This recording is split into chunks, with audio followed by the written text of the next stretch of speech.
Ini jeruk nipis nih.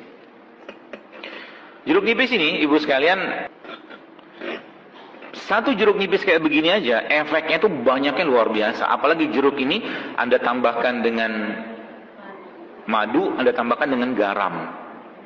Itu efeknya luar biasa. Ya. Apa yang terjadi? Dia akan membersihkan usus, dia akan membersihkan liver, dia akan meningkatkan sistem imun, dia akan memperbaiki pencernaan. Dalam satu jeruk ini saya katakan menang banyak kita. Bismillahirrahmanirrahim, ini tutorial cara membuat air perasan jeruk nipis ya. Seperti ini, kita ambil jeruk nipis, kemudian kita peras. Oke, kita ambil satu lagi.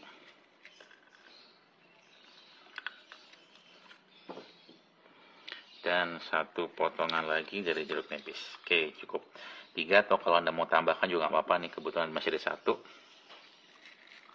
Oke, lalu kita ambil sedikit garam Himalaya.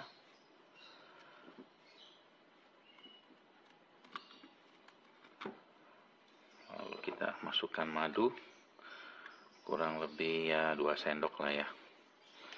Dan teman-teman masukkan air putih. Ups. Dan bisa diaduk seperti ini.